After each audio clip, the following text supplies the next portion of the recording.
So you've spent enough of your life reading fiction novels, and now you want to try your hand at writing your own. And while there's a part of you that does know that it's not going to be the easiest thing in the world, all the compliments you've ever gotten on all your creative writing projects are telling you that you can definitely do this. After all, with all the books you've read in your life, you already know everything about what makes a good novel. You could probably teach a seminar or make hours of video essays on the topic. So writing your own masterpiece is basically only a matter of time, right? But 8 years, one pandemic, and the rising tide of generative AI later, your masterpiece still doesn't exist. Even though you can brilliantly articulate everything about the books and stories that you love and hate, why can't you write your own story? There's 2 reasons for this, and I'll tell you the first one right now. It's because the skill of analysis is not the skill of construction. You have developed such a keen eye for prose and the elements of storytelling, but the keen eye is not the deft hand. The skill of writing a novel is different and separate from the skill of analyzing and critiquing a novel. So while all the time you've spent reading and developing your sense of taste has definitely honed your analytical ability into a glorious blade, it didn't train up or develop your skill to literally, actually write. It's a dangerous mistake to get these 2 things twisted. Obviously, enjoying food every day of your life isn't going to automatically make you an incredible chef. And in any skill, drawing, painting, basketball, video games, and yes, even writing, the analysts, critics, and commentators have honed a different skill set to the people who practice the craft. A lifetime of reading isn't equivalent to a lifetime of writing. And one of the worst mistakes that tasteful readers make is confusing their analytical reading skills for creative writing skills. They are not the same. And when you've vastly overestimated your writing skills like this, you have given yourself the wrong expectations. It's going to hurt a lot when you fail to meet your expectations, but it's not even just going to be the pain of failure and disappointment that's going to hurt you. You'll also feel the pain of confusion. There's not just the layer of self-criticism where you can clearly see that what you're doing isn't right. There's also the frustration of not understanding why you can't make your project work like all the beautiful stories that you love, even though you can explain exactly how those stories are achieving the effects that they're achieving. But of course, you're not a quitter, so the next thing you try to do is educate yourself more about how to write a novel. But unfortunately, this is where the second reason why tasteful readers struggle to write their own stories kicks in. Because of your developed sense of taste, you have strong standards. You have very strong ideas about what is good and not good.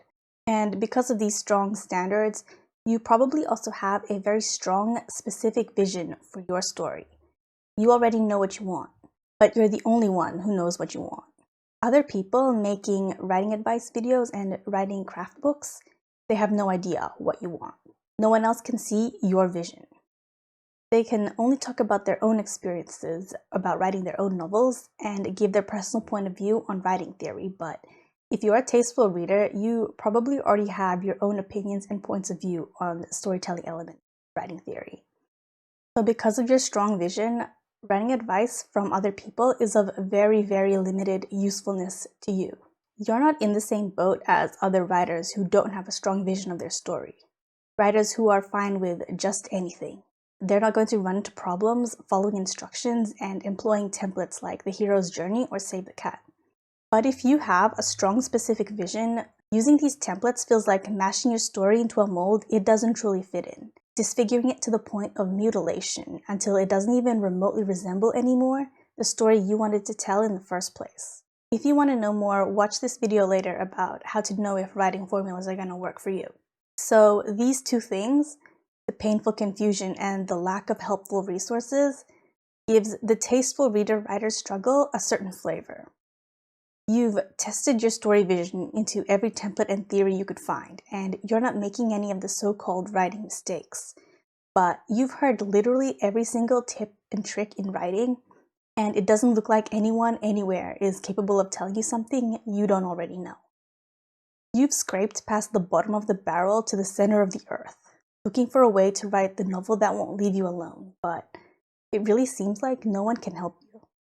And you start thinking maybe it's time to give up. You abandon your writing project because it doesn't look like there's a way through. I was like that too. But I was so in love with the dream of writing my own novel that I went crawling back. And I put myself through a gauntlet where I had no choice but to bring to bear everything I learned through 8 years of trying and start making the way that I was looking for when I first started. Now, if there's three things that I believe as a writer, it's this. Firstly, having taste, having a strong vision, and having strong standards actually makes writing easier, not harder. And there's a way to leverage your skills of analysis to quickly develop skills of construction. Second, I believe that cultivating emotional intelligence will cure like 90% of your writer's block. And third, I think that even though writing can feel magical, it's not magic and it's not random. There's a methodology and a protocol to writing, an order of operation. And currently, I'm refining a paradigm that consistently produces chapters that are satisfying to read and write. So if any of this interests you, you're welcome to like and subscribe. If you want to hear more about the personal standards I'm shooting for with my own work, to see if we're on the same page one writer to another, you can watch this video next. It's called How to Write a Deep Novel.